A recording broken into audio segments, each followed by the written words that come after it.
Welcome to Pirate Politics, where we prepare you for your next political conversation. I'm Jerónimo Cortina, political science professor at the University of Houston. And I'm Brandon Rottinghouse, a political science professor, also here at the University of Houston. Thanks for hanging out and talking politics with us. We're going to hope to get you prepped for this weekend's parties. Hopefully they're spooky parties because we are in fall. We are in Halloween season. Halloween, indeed. And it's going to be pumpkin spice all the way, my friend. Things are cooling down a little bit here, but things are heating up politically. Yes.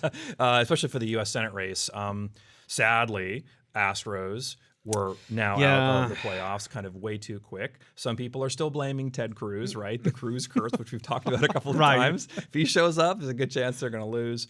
I hesitate to make a causal story, but this is definitely in keeping with sort of the kind of emergent interest in the Senate race, which is good, right? Competitive races mean we're going to have high turnout. And this week, a lot of interesting things happened, right? We'll talk fundraising in a second because both campaigns are raising major dollars, but they also had interesting kind of cross-partisan promotion. So this week, Ted Cruz got an endorsement from Kim Ogg, who is the district attorney here in Harris County.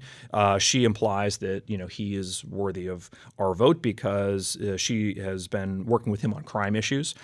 This week, also, former Tarrant County Judge Glenn Wheatley endorsed Colin Allred. Obviously, he was a Republican, but a kind of moderate Republican. He explains that he thinks that Ted Cruz's lack of loyalty to Donald Trump, as well as lack of character when it came to operating through the January 6th, 2021 kind of deadline was problematic.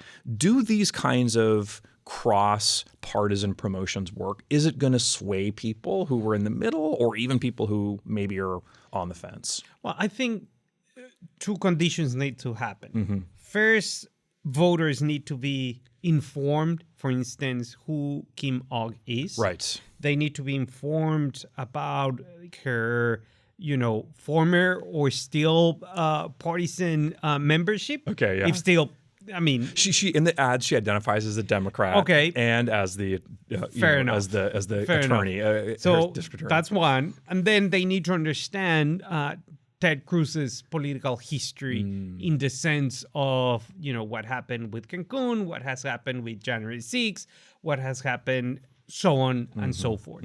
So I think that in order to have that change, they need to, or voters, especially those are kind of in the middle, would know. If you are a 100% Allred supporter, doesn't matter. They're not going to change. And if you're a 100% Cruz supporter, it doesn't really matter either. This is going to be a race that is fought largely over independents. And you and I know enough to know that independents tend to be kind of slightly more likely to lean Republican. They're more conservative if you look at their ideological breakdown. But that's not to say that they won't swing and that they might not swing in the election. The numbers are pretty interesting. Allred is winning independents, 34% to Cruz's 27%. So he's in pretty good shape, but they're pretty close, right? The thing is that there are a lot of people who are undecided in this race, especially independents. So 14% of them are undecided, and that might mean that you could see one of these campaigns pick up some extra votes here. We know from scholarship that independents tend to be most reactive to these kinds of ads when they're value-laden or when they talk about kind of big issues of the campaign. So the crime issue is one, right? The democracy issue on the other side is another. So it may be that this sways the middle, but at the end of the day, we're talking about just handfuls of votes, which, most of the time you are willing to kind of dismiss if you're a partisan and you're the campaign saying we have other people we need to get out to vote. But this is also a case where we could be talking about a few 100,000 votes separating winner from loser. Oh, so absolutely. Every vote matters in this way. So absolutely. They're fighting and clawing for this. Yeah, the condition of this race is that it's so close at every level that every single vote matters. And we're going to see races down the ballot and potentially in certain counties here in Texas where the Cruz-Allred race is going to be decided by maybe, a couple of hundred votes at most. Yep. So that's going to be very interesting. So I think that every single vote matters. And independents hold the key to the castle. Wow, there you go. Okay. Right? No, the question is, are they going to get to wear the crown or not? Because that's really the puzzle. And for these campaigns, they're looking for ways to mobilize their own voters, but they also, of course, have to get people who are not committed. Getting a not committed voter to vote is really, really hard and also very, very expensive. So that's a big factor. But it's not only commitment. It's how do you balance your rhetoric? Because you want to have, the true partisans going out and vote. Yeah. So your reaching out strategy is very different than that of reaching independents. Yeah. So independents might be ticked off and say, that's too much for me. That's either too liberal or too conservative. Yeah. So that's a key issue in terms of how to mobilize these voters. And the real mobilization sort of linchpin here is money. They are both, the campaigns, raising a significant amount of money. It is an eye-popping amount and really historic amount of money, even to this point in the cycle. So this week, Colin Allred announced that he had a $30 million haul in this quarter, outpacing the $21 million that Cruz raised across his 3 accounts. And the way that, in particular, Allred's raising money is reflecting, I think, a kind of real grassroots movement. You've got almost 2 million individual contributions. You've got campaign contributions from almost every single Texas county, which is hard to do since there's so many counties, right? This is a big, I think, haul for him, and obviously going to be useful. As I said, this is the sort of almost a record-setting amount of money. Texas is an expensive place to run a campaign, as we've said, but there wouldn't be money in this race if it wasn't competitive. And that, I think, is clearly a reflection of the fact that this is going to come down to the wire. Well, absolutely. In addition, that the National Democratic Committee, the DCCC, is going to put money from the national checkbook into Texas buying ads. So in addition to the 30 million and so far the 69 million that Allred has hold since the campaign began, it's going to be a battle of the mighty dollar. Yeah. I hope you like seeing campaign ads because that's what's in your future. Every Texans game, every soap opera, right? Every primetime show is going to have this, but it does reflect the fact that this is going to be very competitive and the issues are clearly motivating this. So we're going to talk more about the kind of abortion issue because the Supreme Court's considering this. We're going to talk more about money in down ballot races, but this is definitely a state where we're seeing a lot of attention in addition to the fact that we're having a lot of people come visit, right? A notable figure. So we'll get into that in a second. But first, I want to ask you about this. This week, Lieutenant Governor Dan Patrick joined calls from other people locally and across the state to get CenterPoint CEO Jason Wells to resign. Obviously, this is in reaction to the fact that the company more or less botched its response to Hurricane Beryl. There were about 2.5 million people who didn't have power after it, many for several days, if not weeks. And there are 40 deaths that were associated with the hurricane. Do you think that this is going to be an impactful moment for CenterPoint? Do you think you'll see a kind of transition here? And or just thinking about the big picture, how is sort of energy policy and just power itself going to be a storyline for the next legislative session? Okay, so it's a very convoluted question. That's why I asked which you. requires a very convoluted answer. So I think there's 2 possibilities here. On the one hand, the first possibility is that the business community would say, we don't like when the government meddles into who is not going to be our CEO. So that could have implications. That's, a anti-normal rhetoric that you would expect from the Republican Party in the sense of you do your stuff, we do ours. So that's a potential complication. Asking for resignation of a major company CEO. CenterPoint can say, thanks for letting us know. We're not going to do anything. We're going to note that here. Let me just make a note here, put it on a Post-it, and then leave it on the fridge and forget about it. 100 other things, exactly. like buy milk. That's option 1. Option 2 is the fact that the POC controls the distributions of power, especially when we're thinking about all the competitive retail areas in terms of transmission and distribution. When you look at the Texas map, you see that there is a monopoly in very different regions. You have Encore on the north part of the state. You have Texas New Mexico Power Company, obviously at the border of Texas and New Mexico. And then you have AAP in South Texas and CenterPoint controlling the Houston metro area. Yeah. So, Which is why they don't have to respond. exactly. But Dan Patrick is pretty powerful, not only just in terms of how he legislates, but also in the kind of, the bully pulpit that he wields in this world. So how do you think that's going to play? Well, that's exactly right. That's exactly the point, because CenterPoint has the monopoly of this region. So Lieutenant Governor Patrick can invite the PUC to say, you need to bring more people here and create a real competitive market. And if that happens, then CenterPoint loses a huge customer base without doing anything. Yeah, right. And they would say, should I sacrifice the CEO to maintain the monopoly? Yeah. Or should I just Right. There were concerns, right, optically when the barrel came that with, they had Wells and interviewed him, and on the background was his thermostat, and the thermostat was set at 70. way low. Right.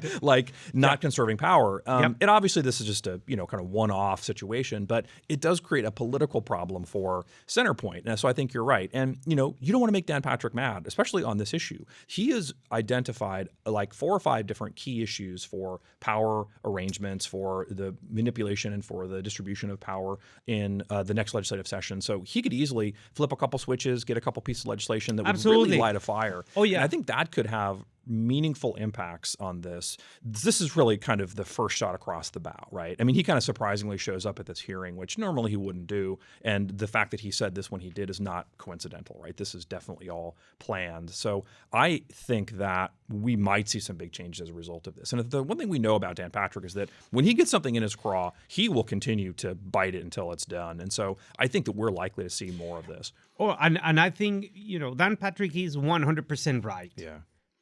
If we're going to have this thing, you knew that it was going to happen. Yeah. Communication was bad. Preparation was bad. Yeah. And after burial, everything is bad. Yeah. So, the hearing was not good for them. Oh, no, absolutely it not. 20 minutes highlighted. of bashing, which is fine. Right. But the point here, I think, is that you also have to, not only in terms of distribution and transmission, it's also the generation. And that is something, Texas is not part of the national power grid. We're on our own. Yep. So that is also a topic that needs to be addressed if you want to fix distribution. Yeah. There's no fail-safe. This has to work. And if it doesn't, then people will begin to ask questions about why we're not part of the national grid. So I do think that's a great point. And the question is then who to blame? So Dan Patrick and the Republicans want to say, here's who we should blame for this. Maybe it's true, maybe it's not true, but at least it's the case that they're making hay of this, and that's going to be something that definitely we'll hear about. But let's talk about the politics of Texas, because it is really becoming an epicenter for so many different political fights, right? I mean, top of the ballot to the bottom of the ballot. So we'll get into this as we go through the next few weeks because there's lots going on. But at the highest level, I want to talk about the fact that we're seeing a lot of notable people, a lot of notable leaders come to Texas. So last week, we know Greg Casar, who is a freshman member of the House from Austin, is running for the Congressional Progressive Caucus chair. He had Alexandria Ocasio-Cortez and Bernie Sanders come to stump for him. They talked a lot about healthcare and economic inequality issues. But guess who wasn't with them? Colin Allred. Obviously, the fact that, Allred is a Democrat means that the big tent is going to have some people who are to the left of him and to the right of him, mostly to the left of him. And he doesn't want, I think, to be kind of part of this conversation. But not surprisingly, right, within minutes of this happening, you had social media electrify with Colin Allred's head, pasted into a grouping of Bernie Sanders and Alexandria Ocasio-Cortez, right, and all the kind of left-leaning Democrats nationally. Allred wants to carve off a moderate position for himself here, especially because Ted Cruz has been trying to say that, he's too liberal. Do you think that these kinds of things end up hurting Colin Allred? Yes and no. Yeah. Because when you look at the electorate, you have to look at in segments. Yeah. So you have the progressive aisle, You have the conservative wing. You have the middle of the road wing of Democrats and Republicans. So the strategy of Allred has always been be in the middle. Yeah. It's expensive to stay there though, right? And so as we've seen, as we just talked about, right, it takes a lot of money in advertising to kind of maintain that position. But he has the money. He got the money. And right, the DNC chair, Jamie Harrison, is visiting in Texas, North Texas, and Allred will be there for that, in part because, like, Harrison signs the checks. He needs that money. And it's hard to blame him, right? Because, again, as you say, like, you need to have that money to maintain that pole position. The minute you let that slip and, like, you're connected to Alexandria Ocasio-Cortez and Bernie Sanders, like, you're too liberal for Texas. That's a hard position for him to be, and so he's got to have money to maintain that role. Well, one, and the other thing I think is that Senator Cruz is very polarizing. Yeah. What either you like him or you don't like him. Yeah. There's no middle ground.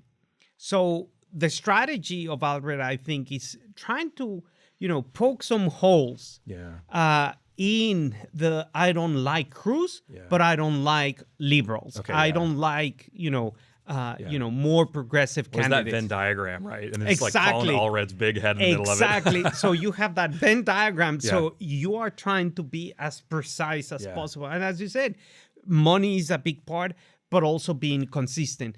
If he sleeps and say, well, I like Senator Sanders and Representative Ocasio-Cortez, I like them. I'm going to say hi. Boom. You're doomed. That's going to be in an ad like first thing tomorrow. Absolutely. And on repeat until election day. Yep. It's a great point. Yeah, and I think that's why it's such a delicate dance, right? But at the same time, the money matters, right? And of course, there's a bigger picture here. So in addition to the fact that we had these sort of liberal notables come, we also have had conservative notables come. Speaker Mike Johnson of the U.S. House of Representatives was visiting South Texas this week. He came to the 15th Congressional District, which is a district that's potentially in play. This is a district that's held by Monica de la Cruz. It's being challenged by Democrat Michelle Viejo, who is running again for this seat. It was pretty close in 2022, which was an odd year and a good year for Republicans here in Texas. He's here to raise money. Obviously, they did that in pretty big numbers. And I guess the question is, this signifies what to the national story of Texas in the political sphere? Well, that is in flux. I think that the way that we're seeing these, especially when you go into South Texas, when you see De La Cruz versus Vallejo race, I think it's very interesting. Because Michelle Vallejo has taken, for example, on immigration, a more conservative position, a more conservative position that aligns with not what the party was 2 years ago. Right. So if it was close, then, potentially it's going to be close. De La Cruz has raised a lot of money, a lot of money. Race, Vallejo has also raised money, not the same pace, but to make that race competitive. Yeah. So I think that the signal is Texas is in play one way or the other. Yeah. And if you look at the full map, right, the number of seats that are potentially toss-up seats for the U.S. House are probably in the order of like a couple dozen, right? Maybe 24, 26 different seats. Republicans have incumbents in about 15 of those, including this seat. The Democrats are looking to try to undo that, obviously. They want to take back the House, but that's going to be a difficult math for them to accomplish. So Republicans need to save this. So Mike Johnson, right, the most notable, most visible Republican in the House is going to come here to try to raise money, which they did in big numbers, right? They raised multiple millions of dollars, and that's being distributed across like the different races there. But this is definitely going to be a pretty compelling race. And I think you're exactly right. Like, Texas politics is so national now, but the border hasn't changed that much, right? Michelle Viejo, the Democrat running for this seat, identifies herself as a border Democrat, which is really interesting because it's a conservative version of the Democrats, right? So absolutely, Cuellar is a good example of that, right? Vicente Gonzalez is another example of that. And I think that's completely right because the lack of knowledge about the border dynamics, it's a completely different community in terms of politics, in terms of, economic activity, in terms of cross-cultural transactions with Mexico, et cetera. It's a completely different thing that the way that I think she's represented herself is, what it should be done in terms of really catering to that particular community. It's really interesting. Yeah. So we'll see how that plays out. That race is one of the most nationally competitive ones. And so the fact that it's here in Texas is really interesting and telling, because this is a state that definitely is going to get some national attention. But speaking of attention, let's talk about corn dogs and firearms. Okay. Ken Paxton, the Attorney General of Texas, really wants people to be able to carry guns at the State Fair of Texas. Let me give you the background here. The latest of this, which is really the kind of end of the story, is that the Texas Supreme Court basically denied the Attorney General's request to have an emergency filing overturn the State Fair of Texas's policy that bans firearms on the fairgrounds. The justices did this in a fairly rude way. They were very dismissive of the Attorney General's arguments, but politically what the Attorney General asked for basically was that he argues that the policy violates an individual's rights to be able to open carry, which is what sort of state law is. The fairgrounds has its own policy, which is limited to only people who are like as a nonprofit organization. Exactly, nonprofit. And that's the key, because the law had been that they could make their own rules on this. Now the Attorney General yanked back a prior statement about the kind of legality of this, and eventually that's kind of why the litigation is transpiring. But basically the long short of it is now that the State Fair can set its own policy here. But Ken Paxton has vowed to fight on. He says that he's going to take this to the legislature and ask them for clarification, and to have essentially nonprofits have to follow the same rules as every other sort of public place.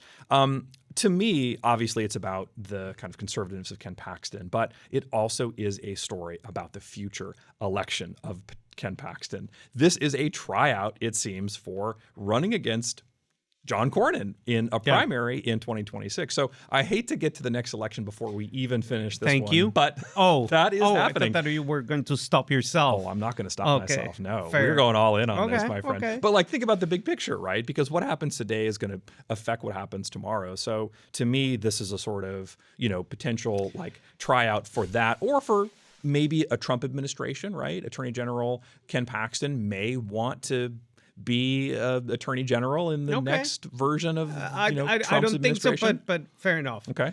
Maybe. You don't think so? I mean, you think he just wants people to carry guns?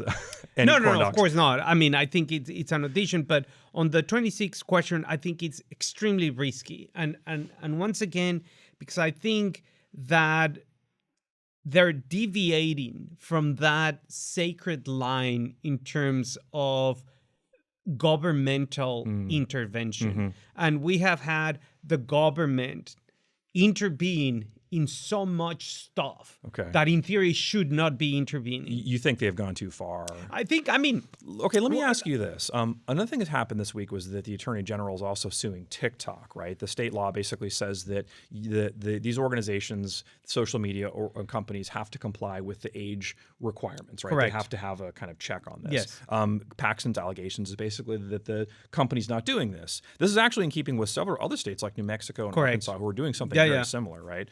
To me, the kind of online safety issue is a bread and butter issue that Republicans, including Ken Paxton, can win on. So he's using this as a platform to be able to, I think, effectively prime that. So to me, I think it is something that's sort of, although it's intervention, and I think in a way that you mentioned, I think it's also, though, useful because people might want it. Yes, but it's a different intervention. I mean, I think that, one of the things is we need to replace CEOs. One other thing is we need to infringe on nonprofit rights, then private corporations, private companies. At the end, it's going to be, well, now if you want to go, open carry to HEB, you can do that. And, there's some supermarket stores that say, no, I mean, you can conceal, fine. You cannot open carry, period. Yeah. So why? Because I'm a private corporation and I decide these things. Okay.